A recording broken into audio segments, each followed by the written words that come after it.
The man first stumbled across his wife's anonymous forum profile by accident while browsing online. She was participating in what the internet called the dark game, a viral step-by-step challenge list titled 100 Ways to Destroy Your Partner. Each entry on the list was a task, escalating in cruelty and intimacy, and next to each one was a single word: completed. The early challenges were almost trivial. Kick her once, pull out 3 strands of her hair, punch her, but the list climbed steadily, methodically, towards something far worse. Challenge 51. Start a relationship with someone else. Challenge 100. Kill her. He read to the end and felt the cold spread through his entire body. He spent a long time staring at the screen before he understood what he was looking at. This was not some private fantasy journal. This was a public post, with photo and video evidence attached to each completed entry, proving the challenges were real. His wife, Stella, 3 years married, had been documenting everything. Challenge 51 showed her with another man. The faces were blurred, but the stranger's lips were clearly visible. Challenges 53 and 54 used the same short video: a dark car interior, a man lying beside her, and her voice, soft, playful, unmistakably hers, whispering into his ear. "Do you like my stockings? You want a better look? I'll let you look as long as you want." He had never once heard her speak that way.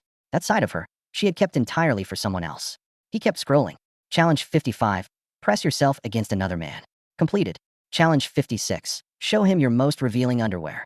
Completed. Challenge 70. Walk hand in hand with him through a crowded street. Completed.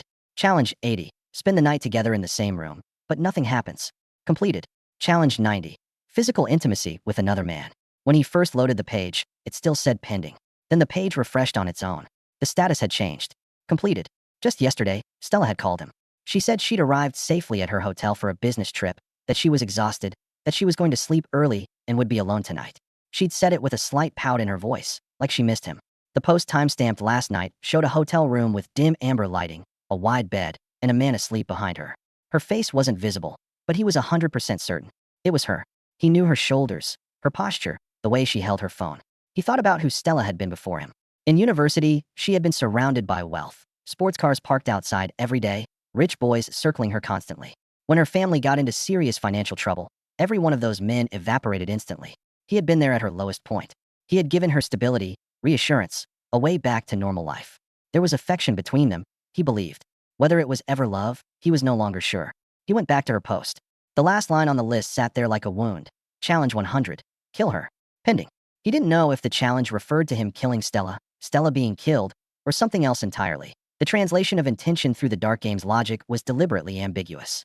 What he knew was that he had now become part of the game, whether he chose to be or not. He decided to make contact. He dug up a dormant forum account he had created 5 years earlier. Never used, no profile picture, a random string of numbers as a username, region set to the Caribbean for no particular reason. Under that anonymous identity, he left a comment on her post praising her for the most extraordinary challenge series he had ever seen and asking her to continue. She replied within minutes. She thanked him, told him she intended to complete all 100, admitted that challenge 100 would cost her her life, and signed off cheerfully to go to work. He changed his username immediately to LauKK. Stella had once had a cat named KK. After KK died, she had changed every one of her online usernames to KK- as a small, private tribute. He knew that if she saw the name LauKK, some part of her would register it. Not necessarily consciously, but somewhere. It was the only thread connecting his secret identity to his real one, and he planted it deliberately. Minutes later, his phone buzzed with a voice message from her regular number. Her voice was warm, casual, entirely normal. "Honey, I'm heading out to work. Are you missing me? Send me a message when you wake up." If he hadn't accidentally found that forum, he would have believed every word without a second thought. He would have smiled and typed back something affectionate and gone about his day. Instead, he called her on video. She answered quickly, smiled wide, said she missed him and that the hotel room felt empty without him. He smiled back and told her to take care of herself. After he hung up, he pulled out their prenuptial agreement, the document Stella had drafted herself and insisted he sign before the wedding. His company's legal director, a sharp and experienced woman named Linda, had reviewed it at the time and said she had never seen a prenup quite like it. All premarital assets remained personal property. All postmarital income remained separate. All debts were individual. They were legally married, but financially as disconnected as two strangers sharing an address. What had confused him then, what had even moved him slightly, was that the agreement protected him far more than it protected Stella. Her family's debts were substantial. By signing this document, she was voluntarily giving up any claim to his finances. He had assumed it was a gesture of selfless love. Now he called Linda again, this time not to review the document, but to think through its implications. Linda laid it out plainly. If he filed for divorce, Stella would leave with almost nothing, only what she personally earned. But if he died, the prenuptial agreement became irrelevant. Inheritance law applied instead. No living parents, no children. His wife was his sole legal heir. Everything he owned would transfer directly to her. Linda paused after saying it, clearly measuring her words. She reminded him that Stella had a strong reputation at the company, that she was well-liked, and that he should be careful before drawing conclusions. He thanked her and asked her to quietly look into whether Stella had any old friends who had lived abroad. Linda remembered immediately. There was a man named Kevin Zhang, Stella's childhood friend, and almost certainly her first love.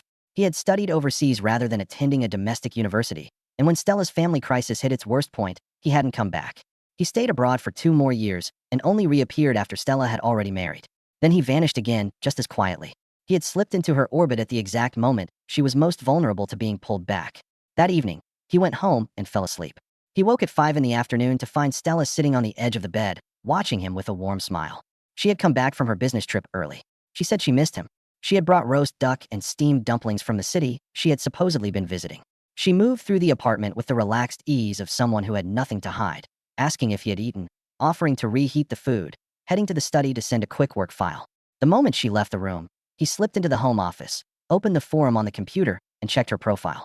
She had posted an update within the last hour. Challenge 91. Make your partner come into contact with something that the other person has also touched. In progress. Below the text was a photo of a paper napkin. He stared at it for a long moment. Then he remembered. Just minutes ago, after she arrived home, she had reached over and wiped his mouth with a tissue while he was sitting at the table. She had done it naturally, with a small affectionate laugh. He stood in the doorway of the study and listened to her humming softly in the kitchen, heard the sound of dishes being moved, smelled the food warming on the stove. From the hallway, she called out to him. "Honey, it's ready." He pressed one hand flat against the wall and breathed steadily, holding everything down, and walked back out to join her.